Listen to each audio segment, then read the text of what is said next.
15ই August আমরা স্বাধীন হলাম, কিন্তু 26শে জানুয়ারি আমরা হলাম সাধারণতন্ত্রের অধিকারী। এই 2 তারিখের মাঝে লুকিয়ে আছে ভারতের আসল গল্প। রোমাঞ্চ ওয়ার্ল্ড টিম আজ সেই লুকোনো গল্প তুলে ধরবে আপনাদের সামনে। ভারতীয় সাধারণতন্ত্র দিবস একটি সংবিধান, একটি প্রতিজ্ঞা, একটি জাতির আত্মপরিচয়। কল্পনা করুন একটি দিন যা শুধু ছুটির মতো নয়, বরং একটি জাতির হৃদয় স্পন্দন। কোথায় হয় সাধারণতন্ত্র দিবসের সেই মহান কুচকাওয়াজ? ভারতের সর্বোচ্চ বীরত্বের সম্মানই বা কোনটি? ভারতীয় সংবিধানের পিতা বলে কাকে চিনি আমরা? আর ভারতের প্রথম রাষ্ট্রপতি কে ছিলেন বলতে পারবেন? এই প্রশ্নগুলোই আজ মানুষ বেশি করে জানতে চাইছে, এবং এগুলোর মধ্য দিয়ে উন্মোচিত হয় ভারতের গণতান্ত্রিক যাত্রার গভীর রহস্য। আজ আমরা সেই প্রশ্নগুলোর উত্তর খুঁজে বের করব, যেখানে ইতিহাস, আবেগ এবং ভবিষ্যতের আশা মিলেমিশে একাকার। 26শে জানুয়ারি মূলত একটি গণতান্ত্রিক আত্মার জন্মদিন, যে দিনে একটি ঔপনিবেশিক রাষ্ট্র নিজেকে রূপান্তরিত করেছিল একটি সার্বভৌম সমাজতান্ত্রিক ধর্মনিরপেক্ষ গণতান্ত্রিক সাধারণতন্ত্রে।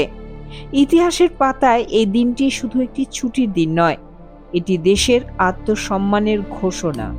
2026-এর 26শে জানুয়ারি দেশ পালন করতে চলেছে তার 76তম সাধারণতন্ত্র দিবস।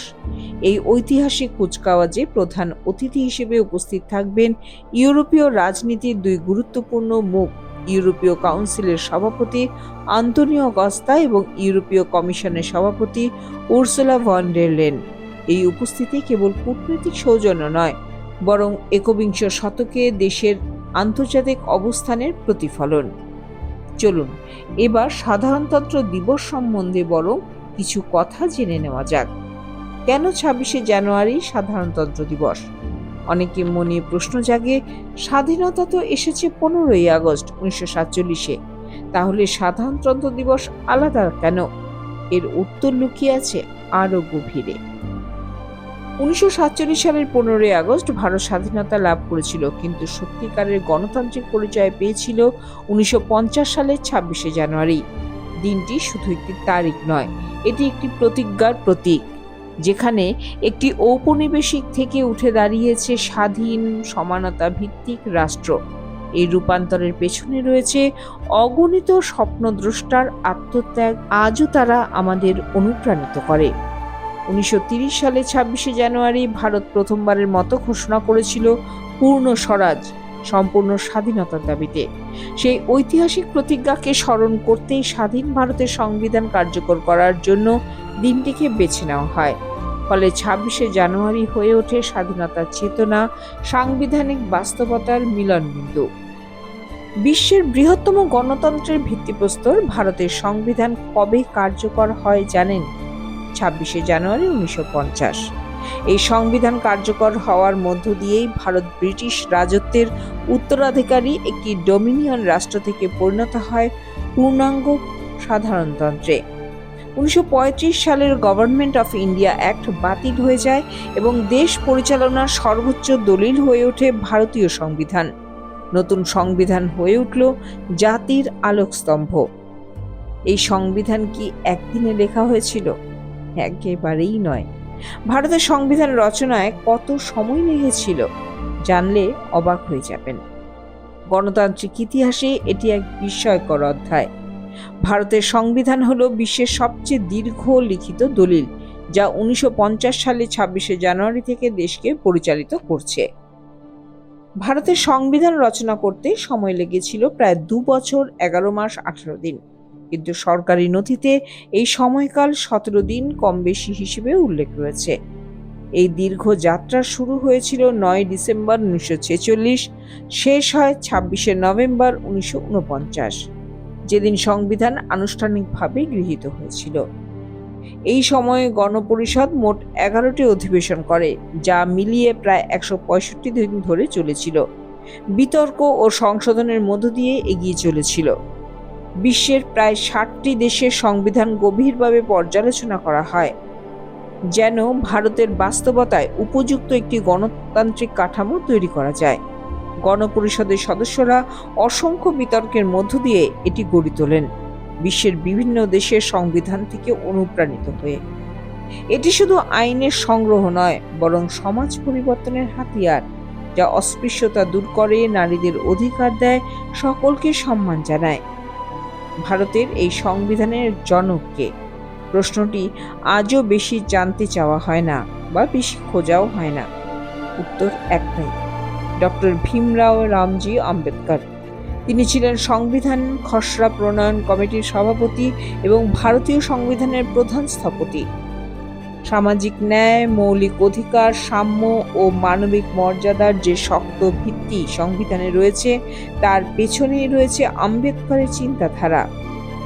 ভারতের প্রথম রাষ্ট্রপতি কে ছিলেন? 26শে জানুয়ারি 1950-এর প্রাক্কালে যখন নতুন সংবিধান কার্যকর হলো, তখন ভারতের প্রথম রাষ্ট্রপতি হিসেবে শপথ নিলেন ডক্টর রাজেন্দ্র প্রসাদ। এই মুহূর্তে গণপরিষদ নিজেই রূপান্তরিত হয় ভারতের সংসদে। শুরু হয় এক নতুন সাংবিধানিক যাত্রা। তিনি ছিলেন স্বাধীনতা সংগ্রামের একজন নেতা, যার নম্রতা, প্রজ্ঞা দেশকে প্রথম দিক নির্দেশ দিয়েছিল। এই মুহূর্তটি ছিল আবেগপূর্ণ, যেন একটি জাতি তার নিজস্ব ভাগ্য লিখতে শুরু করল। সাধারণতন্ত্র দিবসের কুচকাওয়াজে কোথায় অনুষ্ঠিত হয়? সাধারণতন্ত্র দিবসের সবচেয়ে দৃশ্যমান এবং জনপ্রিয় অনুষ্ঠান হলো জাতীয় কুচকাওয়াজ, যা অনুষ্ঠিত হয় নতুন দিল্লির কর্তব্য পথে, রাষ্ট্রপতি ভবন থেকে ইন্ডিয়া গেট পর্যন্ত বিস্তৃত ঐতিহাসিক রাজপথে। এখানেই ভারতের রাষ্ট্রপতি সশস্ত্র বাহিনীর সর্বাধিনায়ক হিসেবে সেনা, নৌ, বিমান বাহিনী, আধা সামরিক ও পুলিশ বাহিনীর সেলাম গ্রহণ করেন। প্রতিরক্ষা মন্ত্রকের তত্ত্বাবধানে এই কুচকাওয়াজ সামরিক ক্ষমতা এবং সাংস্কৃতিক বৈচিত্র্য প্রদর্শন করে। বিভিন্ন রাজ্যের ট্যাবলো, যা ঐতিহাসিক এবং অগ্রগতি দেখায়, দর্শককে মনোমুগ্ধ করে। এটি শুধু একটি প্যারেড নয়, বরং জাতীয় ঐক্যের প্রতীক, আকাশের শক্তির স্বাক্ষর। ফ্লাই পাস্ট কুচকাওয়াজের শেষ দৃশ্য, কিন্তু আবেগের চূড়ান্ত মুহূর্ত। কুচকাওয়াজের ক্লাইম্যাক্স হলো আকাশে বিমান বাহিনীর ফ্লাই পাস্ট। আধুনিক যুদ্ধ বিমান বিভিন্ন গঠন তৈরি করে, যেমন আজকের দিনে MiG-21, জাগুয়ার, সুখোই 30, MKI, রাফালের মতো আধুনিক যুদ্ধ বিমান আকাশে গঠন করে ত্রিশূল, ব্রহ্মাস্ত্র বা অ্যারোহেডের মতো ফরমেশন। এটি শুধু প্রদর্শনী নয়, এটি ভারতের আকাশ প্রতিরক্ষার প্রতীকী ঘোষণা। এবার জানাবো ভারতের সর্বোচ্চ বীরত্ব পুরস্কার সম্পর্কে। যুদ্ধকালীন বীরত্বের সর্বোচ্চ স্বীকৃতি হল পরমবীর চক্র, আর শান্তিকালীন অসামরিক ক্ষেত্রে সাধারণতন্ত্র দিবসের প্রাক্কালে ঘোষণা করা হয় পদ্ম পুরস্কার, পদ্মবিভূষণ, পদ্মভূষণ এবং পদ্মশ্রী। এই সম্মানগুলোর সঙ্গে কোনো আর্থিক সুবিধা না থাকলেও এগুলি জাতির কৃতজ্ঞতার সর্বোচ্চ প্রতীক। বিটিং রিট্রিট, গর্বের পর নীরব শ্রদ্ধা। 29শে জানুয়ারি সন্ধ্যায় বিজয় চকে অনুষ্ঠিত বিটিং রিট্রিট অনুষ্ঠানের মধ্য দিয়ে সাধারণতন্ত্র দিবসের আনুষ্ঠানিক পর্ব শেষ হয়। জনগণ মন, অ্যাবাইড উইথ মি বা সারি জাহাঁ সে আচ্ছা, এই সুরগুলো যেন জাতির স্মৃতিতে গেঁথে যায়। সাধারণতন্ত্র দিবস একটি ছুটি নয়, একটি শপথ। সাধারণতন্ত্র মানে শুধু রাষ্ট্র নয়, নাগরিকের দায়িত্ব। সাধারণতন্ত্র দিবস আমাদের মনে করিয়ে দেয়, স্বাধীনতা শুধু পাওয়া যায় না, রক্ষা করতে হয়।